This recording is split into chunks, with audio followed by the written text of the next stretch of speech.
Number आपको निकालने हैं। ये चार पार्ट्स दे रखे हैं। पहला पार्ट है -1 एंड 0। -1 और 0 के बीच में 5 रैशनल नंबर्स आपको निकालने हैं। अब देखिए नंबर लाइन के ऊपर यहाँ पे कहीं पे 0 होता है और लेफ्ट साइड में यहाँ पे होगा -1। अब 0 के और -1 के बीच में वैसे दिखने में कोई भी नंबर आपको दिखाई नहीं देगा, लेकिन अगर इसे हम जूम करें, एक तरह से जैसे एक्सपेंड करते हैं ना, जैसे पिक्चर्स की डिटेल लेने के लिए हम उसे और जूम करते हुए चले जाते हैं और उसके पिक्सेल्स जो है वो डिवाइड होते चले जाते हैं।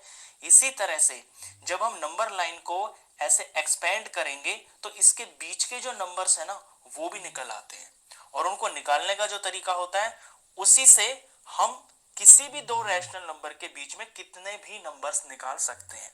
चलिए फर्स्ट पार्ट शुरू करते हैं। तो -1 और ये 0 है। अब इनके नीचे कुछ भी नहीं है, तो यानी कि इनके नीचे क्या है, 1 है। अब इसको थोड़ा सा एक्सपेंड करना पड़ेगा, यानी इस फ्रैक्शंस को थोड़ा सा और हमें डिवाइड करते हुए चलना होगा और छोटा बनाना होगा। तो नीचे तो 1 है, यानी डिनोमिनेटर तो सेम हो गया, तो ठीक बात है, लेकिन 0 और -1 के बीच में नंबर तो कोई आ ही नहीं रहा। तो इन दोनों नंबरों को हम थोड़ा सा बढ़ा देते हैं। लेट्स सपोज मैं दोनों को सेम नंबर 10 से मल्टीप्लाई कर देता हूं, तो यहां भी मुझे 10 से ही करना पड़ेगा। मेन पर्पस इसमें यह भी होता है ध्यान रखने का कि डिनोमिनेटर सेम होने चाहिए। तो 1 10 10 हो गया और 1 10 10 हो गया, और ये माइनस का 10 हो गया। यहां दूसरे वाले में नीचे 1 10 10 हो गया। ये नीचे पे मैं इसलिए ज्यादा जोर दे रहा हूं क्योंकि नीचे का सेम होना जरूरी है, उसी के हिसाब से हमें ऊपर भी सेम नंबर से मल्टीप्लाई करना होता है। और 0 10 0। अब नीचे का सेम हो गया, यानी नीचे नीचे 10 हो गया। ऊपर नंबर पे फोकस करें तो ये 0 और -10 है। अब इसी नंबर लाइन के ऊपर अगर यहां पे 0 है और ये -10 हो गया, तो इसके बीच में अब बहुत सारे नंबर दिख जाएंगे।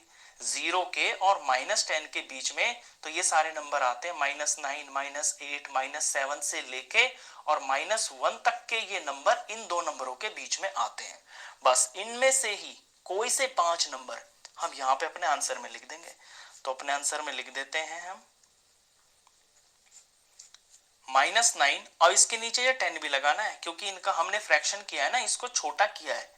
तो -9 upon 10, -8 upon 10, -7 upon 10, -6 upon 10, -5 upon 10। कोई भी 5 आप लिख सकते हो। अब इस तरह के क्वेश्चन में क्या है कि आंसर्स वेरी कर सकते हैं। मेरे ये आंसर्स आए हैं, हो सकता है आपके कुछ और आए हो। आपने यहाँ 10 की जगह 8 से मल्टीप्लाई कर दिया हो, 6 से कर दिया हो। ये भी ध्यान रखना होता है कि ऐसे नंबर से मल्टीप्लाई करें ताकि जितने नंबर्स आपको चाहिए उतने तो आ जाएं। अगर मैं यहाँ इसको 4 से मल्टीप्लाई करता तो ऊपर -4 आता और नीचे 0 आता, तो -4 और 0 के बीच में फिर मेरे 5 नंबर्स पूरे नहीं हो पाते। तो सबसे सिंपल यही है इसमें कि आप 10 से ही कर दिया करो, मल्टीप्लाई करने में भी आसान रहता है और नंबर्स पूरे आ भी जाते हैं। तो ये हुआ फर्स्ट पार्ट। चलिए अब सेकंड पार्ट करते हैं। सेकंड पार्ट के अंदर -2 और -1 है। नंबर लाइन को देख लीजिए पहले, यहाँ पे कहीं 0 होगा, यहाँ पे -1 होगा लेफ्ट में, यहाँ पे कहीं -2 होगा।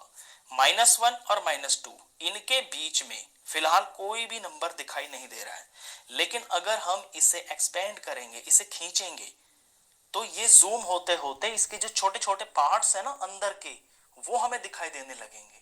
तो शुरू करते हैं। ये है -2 और ये है -1। इनके नीचे अभी कुछ भी नहीं है, तो यानी कुछ नहीं है तो क्या है, 1 है। तो डिनोमिनेटर तो इनके अभी सेम है।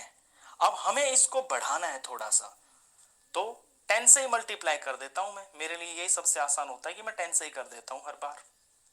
तो 10 से ही कर देते हैं। जब 10 से इसे मल्टीप्लाई करेंगे तो नीचे नीचे के सेम आएंगे। 10 1 10 और नीचे 10 1 10, नीचे का ही सेम आना चाहिए, यही सबसे इंपॉर्टेंट बात है। अब -2 इंटू 10 ये हो गया -20, -1 इंटू 10 ये हो गया है -10। अब ये -1 से -20 कर दिया गया है। अब -20 मान लीजिए ये -20 हो गया, ये -10 हो गया। -20 और -10 के बीच में बहुत सारे नंबर है। यहाँ पे क्या होगा, -19 होगा, -18 होगा, -17 होगा, वहां से लेके और -9 तक के ये सारे नंबर जो हैं -20 और -10 के बीच में लाई कर रहे हैं। इनमें से कोई भी 5 हम लिख देंगे। तो आंसर -19/10, ये नीचे वाली चीज जरूर लगानी है। -18/10, -17/10, -16/10, -15/10। मुझसे 5 पूछे, मैंने सिर्फ 5 लिख दिए। अगर आपसे 50 भी पूछे ना तो आप 50 भी लिख सकते हो। उस केस में आप ये जो मैंने यहाँ 10 से किया है ना, आप उतने ही बड़े नंबर से कर दो। आप अगर इसको 100 से कर दोगे तो नीचे नीचे 100 हो जाएगा, सेम सेम, ऊपर -200 हो जाएगा और यहाँ पे -100 हो जाएगा। फिर -100 और -200 के बीच में तो बहुत सारे नंबर आ जाएंगे, ऑलमोस्ट 98 या 99 नंबर आ जाएंगे। तो ये डिपेंड करता है कि आपको कितने नंबर चाहिए, उसके हिसाब से यहाँ पे आप मल्टीप्लाई करके ये जो नंबर है इनको बड़ा कर लेते हैं। चलिए इसके बाद पार्ट नंबर 3 करते हैं। 3 पार्ट के अंदर -4/5 एंड -2/3। अब यहां आप देख रहे होंगे ये दोनों फ्रैक्शनल नंबर्स हैं और इनके डिनोमिनेटर सेम नहीं है। तो सबसे पहला काम तो इन सवालों के अंदर यही करते हैं कि डिनोमिनेटर को सेम करना जरूरी है। तो -4/5 ये एक नंबर है, -2/3 ये दूसरा नंबर है। अब डिनोमिनेटर सेम करना है, यानी नीचे का जो पार्ट है दोनों का ये सेम होना चाहिए। अब ये सेम होने के लिए क्या करेंगे, 5 और 3 का हम एलसीएम ले लेंगे। निकाल लेते हैं 5 और 3 का एलसीएम। 2 से तो जाएगा नहीं, 3 से जाएगा। 5 तो 5 ही रहेगा, 3 से जाके 1 हो गया, 5 से इसे करेंगे तो ये 1 हो गया, ये 1 हो गया। 3 5s are 15, एलसीएम आ गया है 15। यानी 15 एक ऐसा नंबर है जो 5 के टेबल में भी आता है और 3 के टेबल में भी आता है। अब दोनों के नीचे मैंने 15 बना दिया।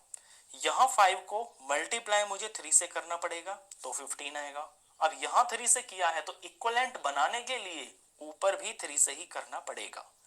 तो -4 को 3 से मल्टीप्लाई करेंगे तो -12 आएगा। सेम ही काम यही करना है। 3 को मल्टीप्लाई करना पड़ेगा मुझे 5 से, तब ये 15 बनेगा।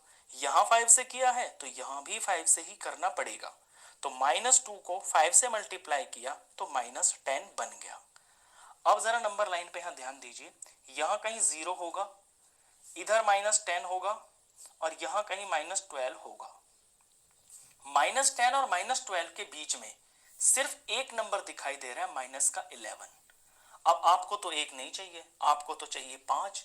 तो 5 करने के लिए आप इन दोनों फ्रैक्शंस को थोड़ा सा बढ़ा दो। बढ़ाने का मतलब है इनकी टाइम्स बढ़ा दो, इनके गुना बढ़ा दो। तो मैं सीधा 10 से ही बढ़ा देता हूं। मैं ज्यादा दिमाग लगाऊंगा ही नहीं इसमें कि मैं 5 से करूं, 6 से करूं, 7 से करूं ताकि मेरे 5 नंबर आ जाए। मैं सीधा 10 से कर देता हूं। तो -12 को 10 से किया तो -120 आ गया। यहां पे 150 आ जाएगा। इसको भी ऐसे करना पड़ेगा मेरे को, दोनों को सेम ही नंबर से करना पड़ेगा क्योंकि तभी इनके जो डिनोमिनेटर्स है ना वो सेम आएंगे। तो यहां पे -100 हो गया और यहां 150 हो गया। तो नीचे के सेम हो गए और जो ऊपर के नंबर है वो भी बहुत बड़े बड़े हो गए हैं। अब आप देखोगे कि यहाँ पे ये -100 है और ये -120 है। तो 100 और 120 के बीच में तो बहुत सारे नंबर आ सकते हैं। यहाँ पे -119 आ सकता है, -118 आ सकता है, यहां से लेके और 100 तक, यानी कि -99 तक के जो नंबर्स है ना वो इन नंबरों के बीच में आ रहे हैं। सॉरी 99 नहीं आएगा यहाँ पे, 99 तो इधर होगा, ये -101, क्योंकि माइनस के नंबर इधर कम होते जाते हैं ना। तो -119 से और -101 तक ये सारे नंबर इनके बीच में आएंगे। अब इनमें से कोई भी 5 आप लिख सकते हो। तो आंसर में हम लिख देंगे -119 और नीचे का ये जरूर लगाना है डिनोमिनेटर 150, -118/150, -117 अपॉन 150, -116 अपॉन 150, -115 अपॉन 150। मुझसे 5 पूछे, मैंने सिर्फ 5 लिख दिए हैं। आपका आंसर वेरी कर सकता है, मैं आपको फिर बता रहा हूं क्यों, क्योंकि मैंने यहाँ 10 से कर दिया है। हो सकता है आप 6 से कर दो। जब आप 6 से कर दोगे तो 12 6 के 72, यहाँ 72 आ जाएगा, और यहाँ पे 6 से करोगे तो यहाँ पे 62 आ जाएगा, सॉरी यहाँ पे 60 आ जाएगा। तो 60 और -72, इनके बीच में भी आप 5 नंबर निकाल सकते हो, वो भी आपके आंसर हो सकते हैं। तो जैसा नंबर आप यहाँ पे भरोगे उसके हिसाब से हर बच्चे के अलग अलग आंसर्स आ सकते हैं, लेकिन वो आंसर्स बिल्कुल ठीक माने जाएंगे। चलिए इसके बाद